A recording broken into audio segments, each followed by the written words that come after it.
This is an ABUS 72, let's see if I can get the focus, there we go, 7240 greenbelt lock, and I'm going to attempt to pick it to meet my greenbelt requirements.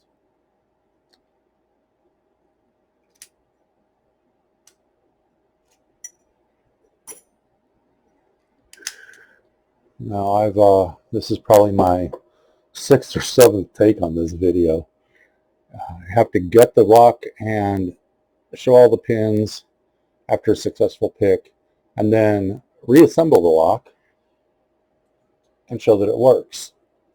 And something has gone wrong every time I've done it. Now, just to let you know, there's a circle around the screen here. It's because I'm actually filming this through a big magnifying glass that I have. It's like 8 inches in diameter or something. And so that's why that's there, but it gives a better view of what I'm doing here. I'm using a homemade tension wrench that I made from a 88-cent Walmart stainless steel knife that I bought. I used a Dremel with a cutting disc to cut out the tension wrench. And then I ground down the ends to make it narrower. Ooh, that was a pretty quick false set.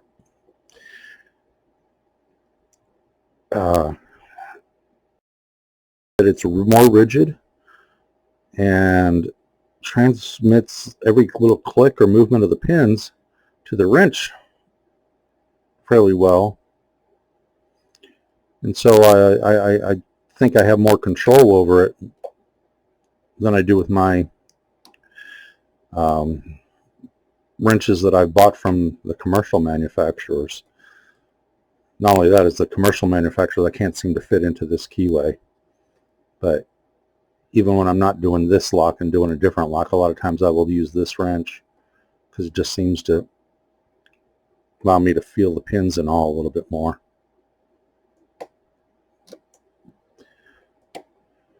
Now, I've picked this lock many times, probably more than 20 times, and well, pin 1 almost seems set. Okay, there we go. It's a pretty good false set.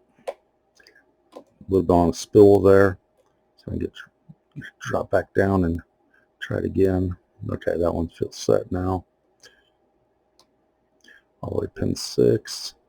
Now, I've disassembled this lock many times, and I know that there are 5 security pins on there that are driver pins. They're all spools, and they're in pin locations 2 through 6. I think it's 2. 2, get a little counter rotation, got a click. Well, it's still in there. I'm going to drop and try that again. If I can get on it, there we go. There we go. Go back to the other pins. 3, 4. Oh, nice false set there. Try pin 1. Appears to be set. Pin 2, 3, 4. If I can get on 5 here. 5 looks good. And 6. Okay. I don't feel any give on it, so maybe I have something overset. Nope, there it is. Counter rotation. Come on, slipped off of it. I found as a new picker, my biggest problems are staying on the pins when I'm picking them. I slip off of them.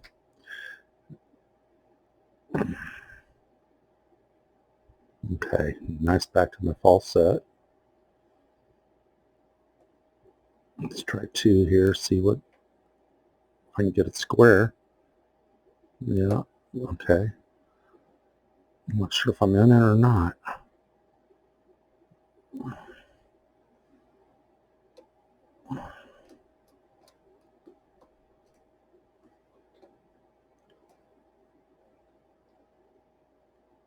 Well, here's counter rotation, and I slip off of it. A lot of times when I overset, I can just release the tension just a little bit. Okay, and it will drop down to the set position. And I've actually been able to open lock just like that.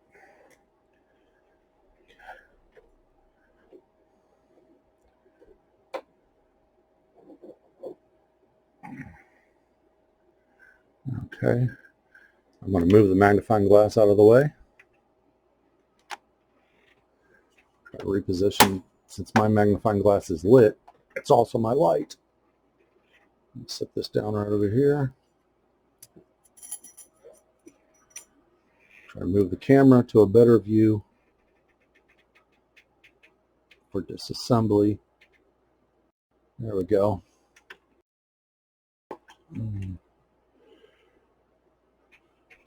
Okay, let's see if I can keep everything right this time. There's a Phillips screw in the end of this lock I have to remove to get the core out.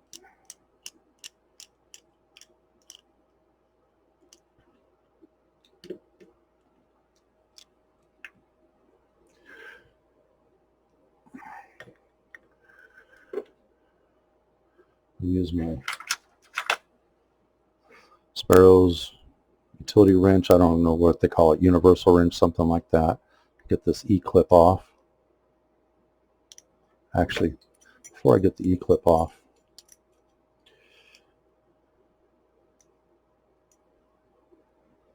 I'm going to try to position this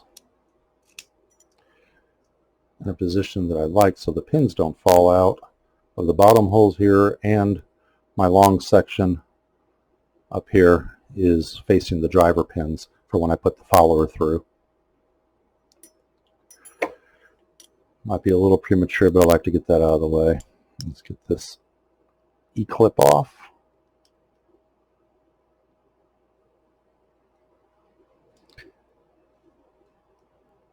There we go.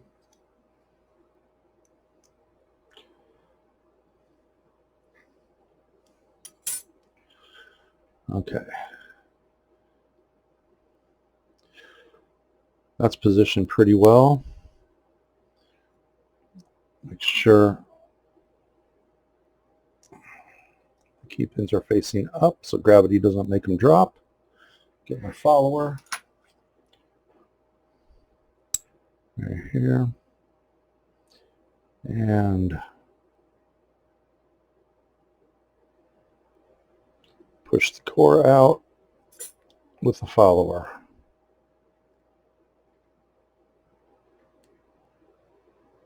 There we go.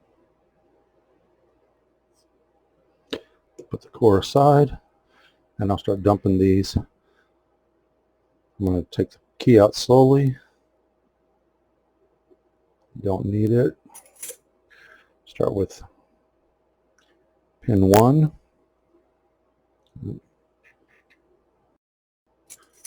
Get my pin tweezers over here. Trash in one of the holes. Okay. Pin 2. Now I know all the key pins here are standard pins. Only the driver pins have security. 5 of them are security, and then 1 standard. But I'll demonstrate once I get. Oh, there's pin 5. And pin 6. All right, now get to get the driver pins out.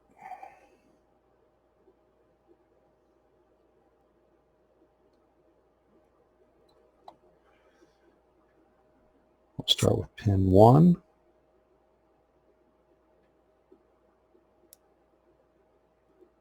Which is the standard pin.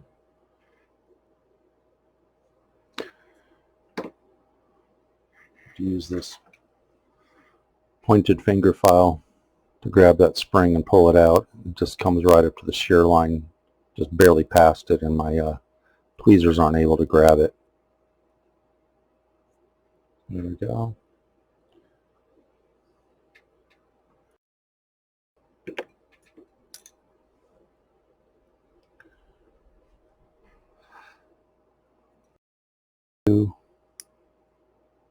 This is a spool.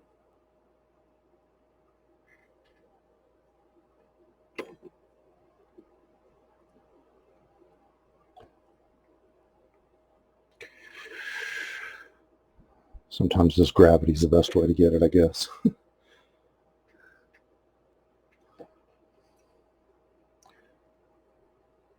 Pin 3 is also a spool.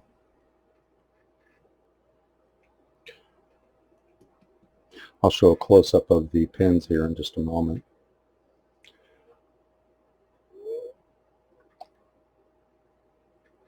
And 4 is a spool.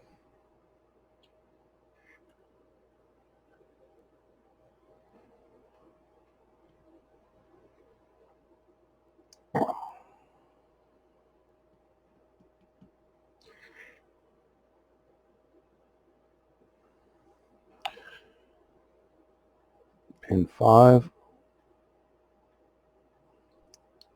is a spool. If I can grab it.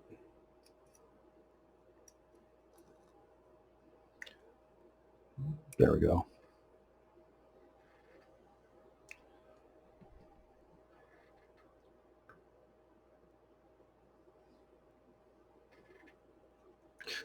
And pin 6 is a spool.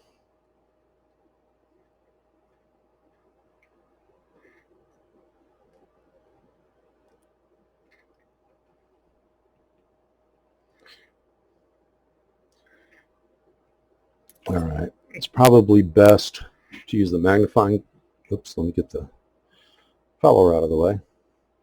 Use the magnifying glass because the camera can't focus that closely. Let's see if we can do this with the magnifying glass.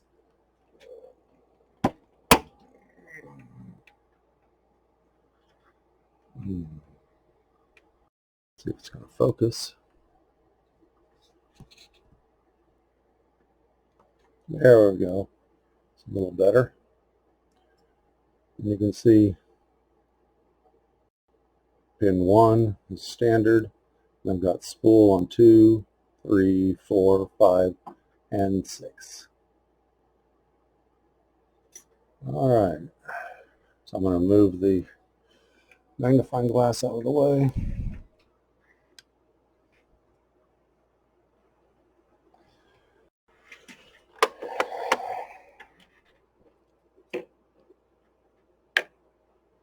And to reassemble, this is just going to be in reverse order.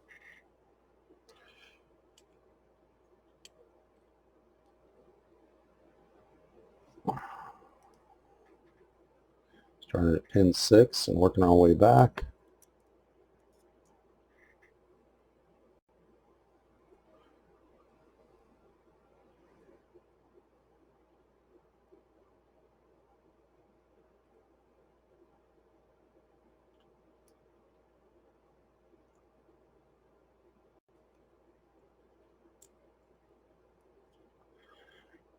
One, two, three.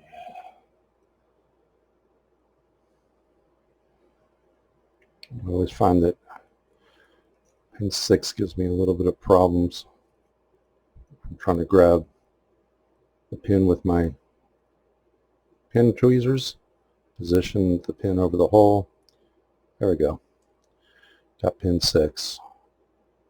And my follower getting just right.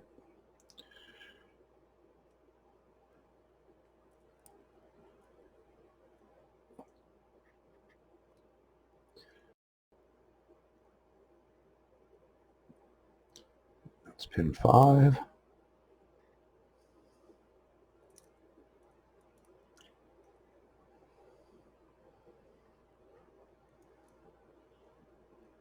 Pin 4.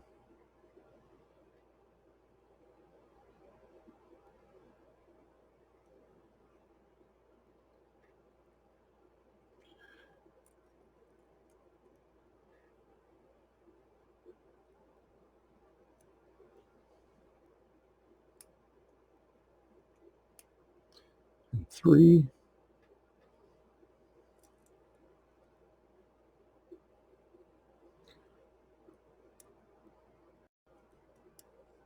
pin 2,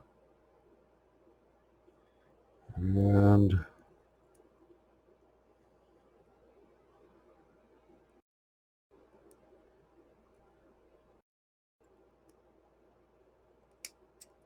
pin 1. All right, cylinders back together. And just take these, put it back in the core.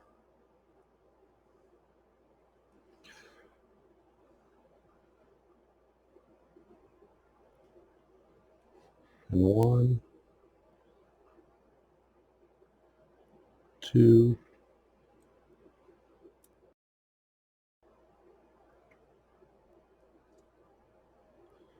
3,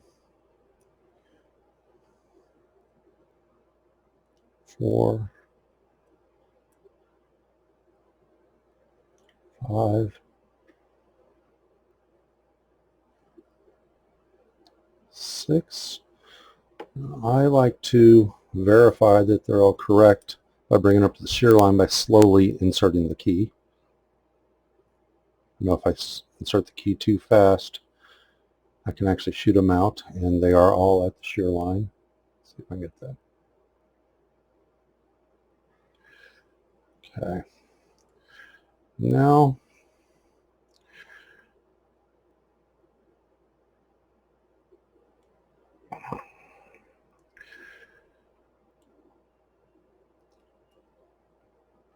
I'd like to insert this back in.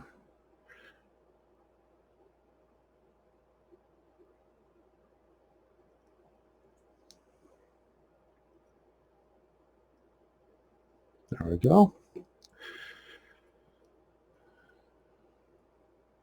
So that's back in. Now I put the E-clip back on.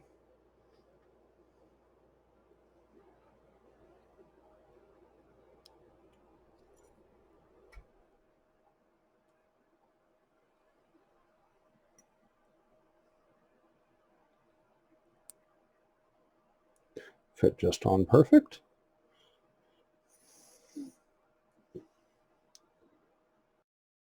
Put the lock back in. Padlock. I don't need the key anymore.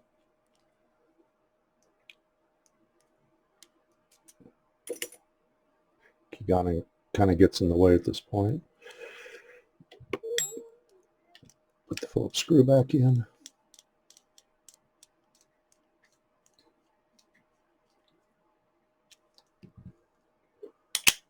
Lock it.